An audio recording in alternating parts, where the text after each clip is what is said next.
Well, I got to tell you, it's definitely a good day out here for them. It's one of the more normal October fall days that I'm used to. Before we start the video here, I just want to touch on some of the questions from the last video. I know I'm way behind on comments, and I apologize for that, but sometimes life just prevents from doing any of the YouTube stuff. So I figured this would be a little bit easier way of trying to answer a few of those questions. The biggest one was why we put the floor system over the slab.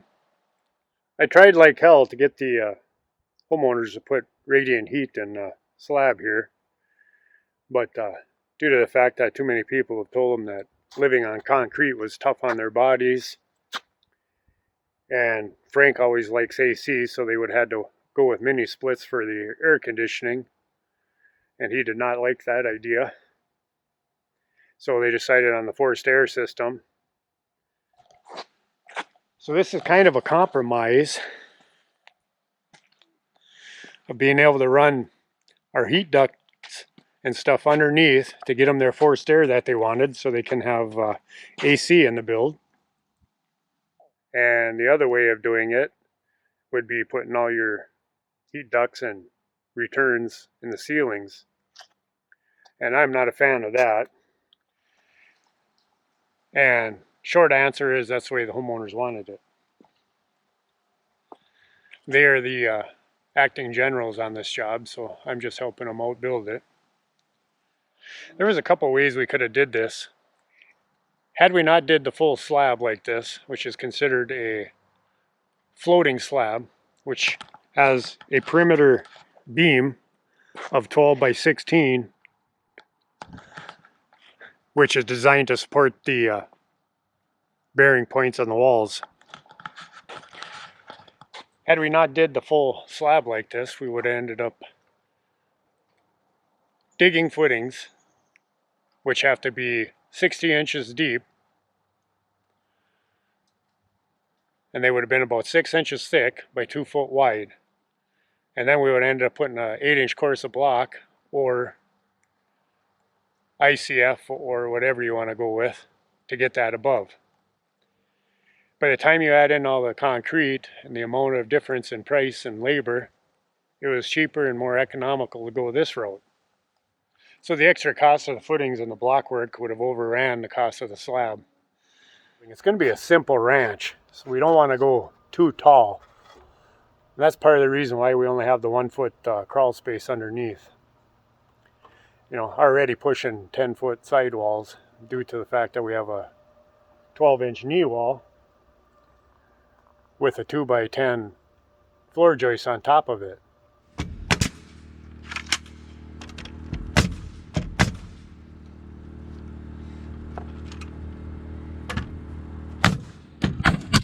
Oh, little guy fell over, Wiley.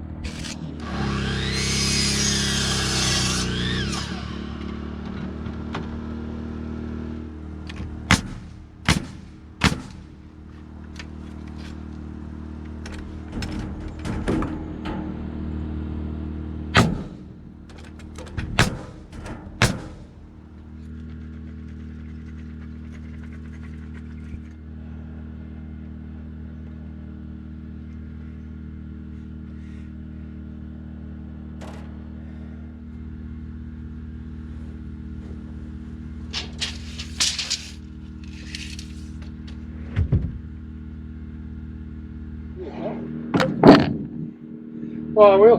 Is it going to lay this way now? Yeah, we got to run this way. I got to run with the. I don't get carried away because we got to cut all this shit out now.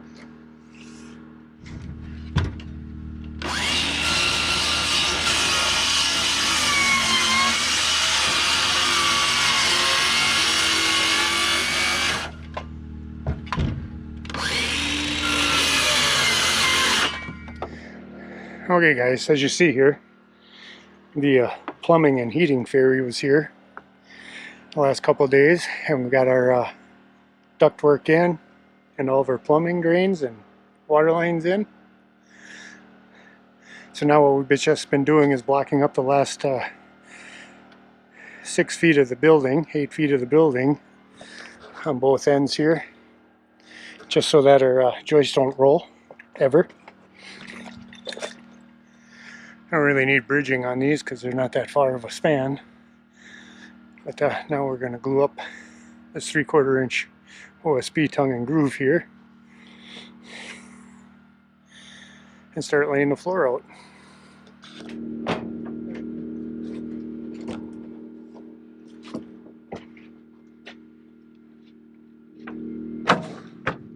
So that's where I'm gaining it at.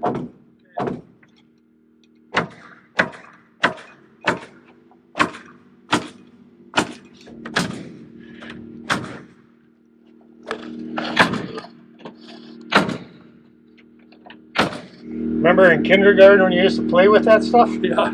Eat the paste and stuff? I remember eating the paste for some reason. Yep. Why the fuck did we eat the paste? Always eat the paste. I think I had a note sent home one time. Running out of paste while he's eating it. Yeah. That might be my infatuation with woodworking. I get to play with all the Elmer's glue. And that's how it started.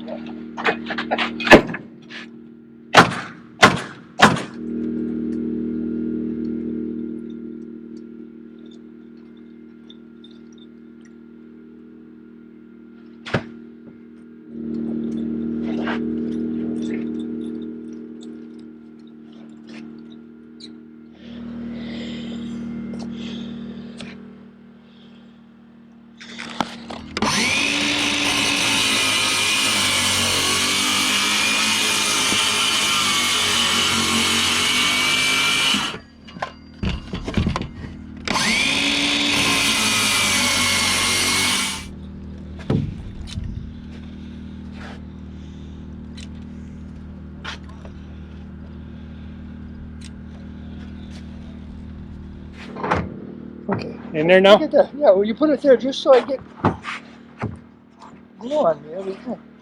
I got glue on there. Oh, you put it I'm going to have glue everywhere. so it's on my hand. But I don't like this liquid nail crap. It's too slimy. Well, that's enough for the day. We got the majority of the decking. The rest of them are just little 2-foot chunks. Lots of cutting. After a day of slinging these sheets, brain kind of goes dead, so we'll wait until Monday. And this weekend, I am going down to the Minnesota Vikings Detroit game.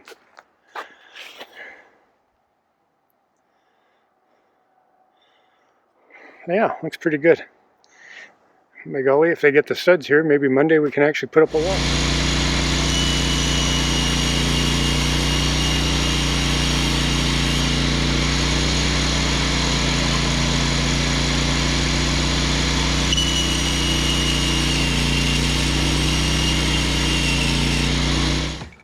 Well, I know when I lived down south there in Mississippi for that one summer, we put a trailer in.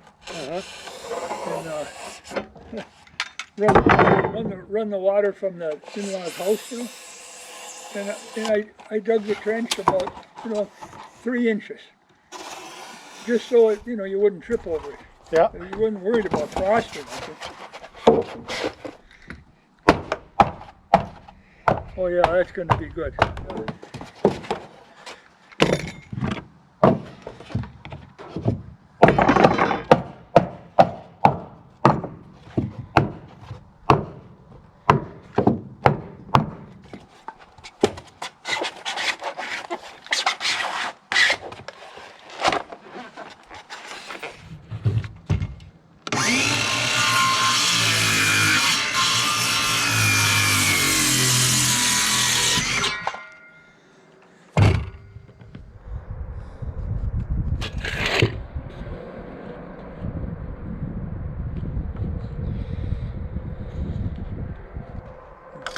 The green stuff is even getting wetter than it was. Pretty amazing. Centered in the room. When you two were doing that figuring yesterday, and I was just sitting there, it was I mean, you were on the same page. I mean, you knew what's where, and she knew Well, this that's and just everything. And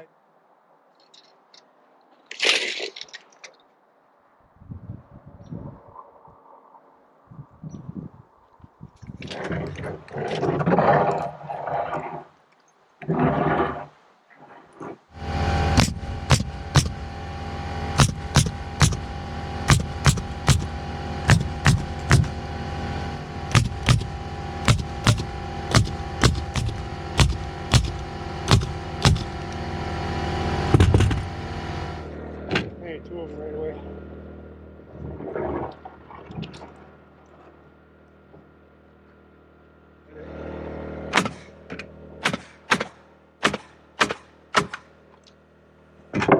Take another stud.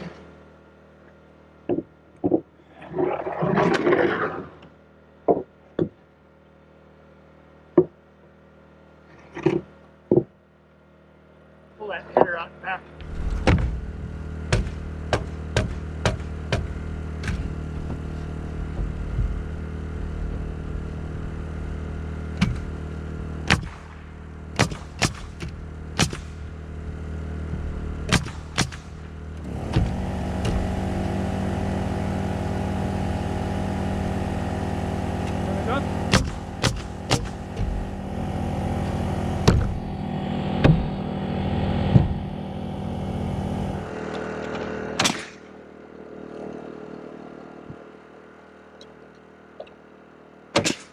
you do that on that big wall of Vince's that fell over.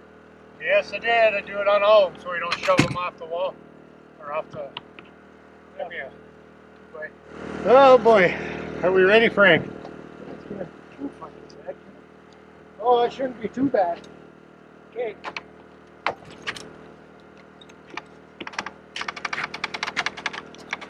I'm gonna go over this. Got it?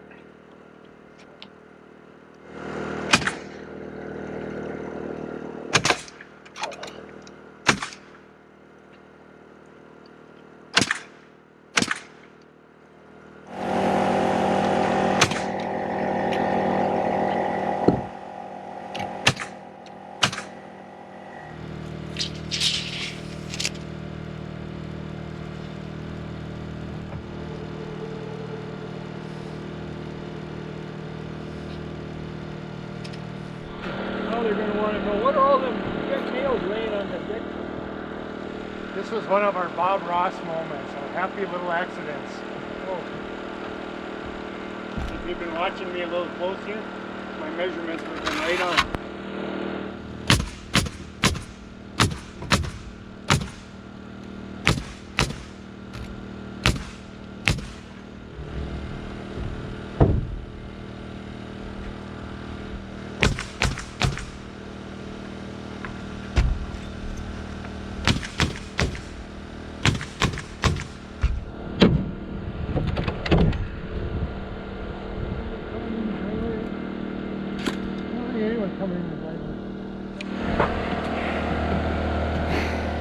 Well, we'll see how tough the old backs are anymore.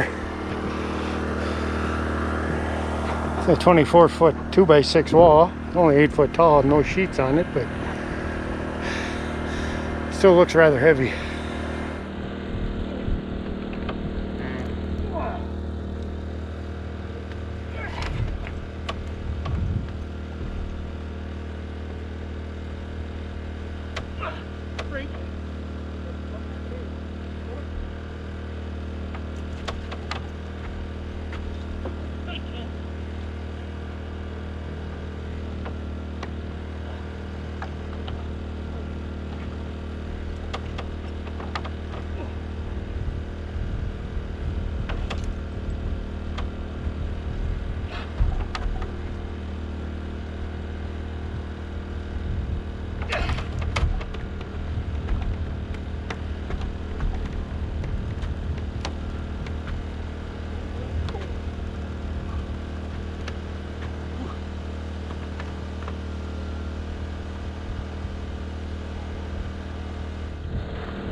Not gonna lie, that section was heavy. So